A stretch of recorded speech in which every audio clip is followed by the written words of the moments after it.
What's up, everybody? Welcome back to another Pitching Ninjas Top 5 Filthiest Pitches of the Day. We're going to start off with our honorable mentions. First, I have Devin Williams for this Expelliarmus fastball. Also did an overlay of his fastball and airbender. That's filthy. Next, I have Jesus Luzardo for his sweepers. He had 10 Ks in 6 innings, giving up only 1 run on 2 hits. Next, Clay Holmes for his kick changes, as well as this sweeper that broke 25 inches. I know you can't see it here, but you can see how surprised Campbell was by the movement of this pitch, just basically sticking his bat out for the heck of it. Holmes had 5 Ks in 6 innings, giving up 2 runs. My top 5 filthiest pitches of the day yesterday. At number 5, Walker Buehler for having filthy stuff, but also the filthiest mouth of the day. You do not need John Boy to do the lip reading here. Feel free to take your own shot at it. We'll slow it down for you. And if you're really bad at this, it's basically what? It's right down the middle. It's right down the middle. You. In case you were wondering. Well done, Ninja. Dude, I'm coming for John Boy's job. Walker Buehler is the hero we deserve here, fighting the evil umpires who just totally blew this call. Like, if you had an auto strike zone, or at least a challenge system, you'd get this call right. I understand it's hard. Catcher stood up in front of you, but come on. At number 4, I have Tarek Skubal for painting with fastballs, throwing 101 miles an hour on his 93rd pitch of the game. He had wicked changeups as usual. This slider for a sword. He had 8 Ks in 5 2/3 innings. He did give up 3 runs, and I'm grading on the Skubal scale, meaning that he could have been higher in this list because his stuff is filthy. At number 3, Abner Uribe for annihilating the side here with 100-mile-an-hour paint and these sliders for swords, and, of course, his celebration. I'm starting to dig Abner Uribe's celebration. It's one of my favorites. At number 2, Yoshinobu Yamamoto for just a tour de force of pitching yesterday. He was absolutely outstanding. He had 9 Ks in 7 scoreless innings, giving up only 1 hit. And it's the reason I am tired this morning, because I stayed up to watch this game because he had a no-hitter deep into it. He painted with fastballs. Look at this dart. He also had these nasty splitters. He had this cutter. We hit Corbin Carroll on this swinging strike, adding injury to insult. And this actually did look like it might have kind of injured him, but he was okay. He stayed in the at-bat, only to K later. But to me, the pitch of the game for Yamamoto were these curveballs. They were absolutely beautiful. I mean, look at these slow-mos. He may have the prettiest right-handed curveball in the game. You know, obviously, lefty curveballs are pretty. Kershaw, Fried, going back in the day, Koufax, Zito, all of those guys, great curveballs. But Yamamoto's yo-yo curve, man, it is just plain art. Look at the way he releases it again. It's called a yo-yo curve because he has this strange release where he releases it like I would throw a yo-yo.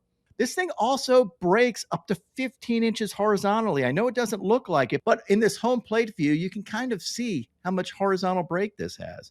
It also had up to 68 inches of drop yesterday. And check out this one. He got Gurriel to duck out of the way of a pitch that was kind of middle, so you can see the break that Gurriel thought it had. Here's an overlay of his fastball and curveball. You can see why that combo is so nasty. You can also see the drop on the curveball from the plane of the fastball.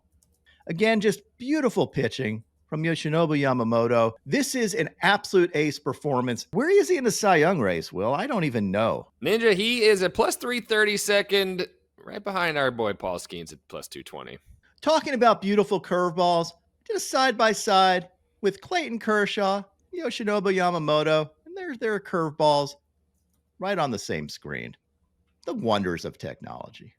And at number 1, Regulators.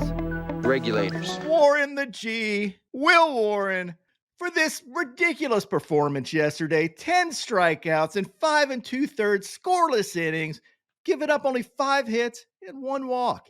Look at these Frisbee sweepers. I mean, this one, I feel like we need a wider screen to keep all this filth on it. Like, this ball just takes off and keeps going. I did an overlay of this 2-seamer and sweeper, And check this out. Look how far apart these pitches are, and they end up crossing. This is top tier filth stuff. This is Michael King filth or Blake Trinan filth or any of those guys. Like, this is absolutely disgusting. I've been a Will Warren fan for a while. We're going to have an interview with Will Warren soon, and he has proven me right. This is just disgusting. Regulators, mount up. Now, on a ninja note, Jameson Taillon had 2 Ks in 7 innings, giving up 1 run. He faced Ryan Weathers, who looked outstanding yesterday with 4 Ks in 5 innings, giving up 1 run, but I really liked his stuff. Bailey Falter was really good with 5 Ks and 7 scoreless innings, giving up 4 hits. Stuff was kind of boring, but it got it done. Faced Nick Martinez, who had 3 Ks and 6 innings, giving up 1 run. Spencer Strider did not look like the Spencer Strider that we all know and love here.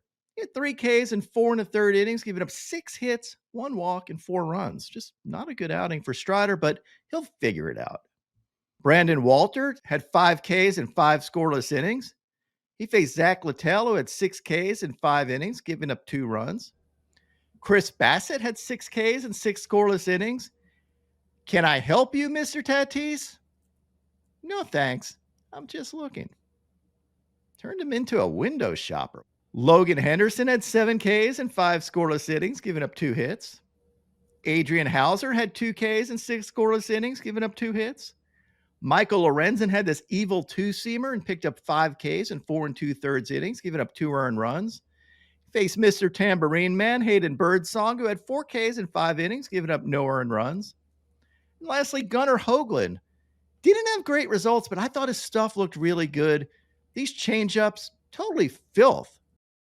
Ninja, we're jumping things off today with the Jumbo Judge Jack. His 16th of the year, and actually, Ninja wasn't Jumbo at all. This was an absolute cheapie, but the man's batting .403, and it's almost June, so he's doing something right.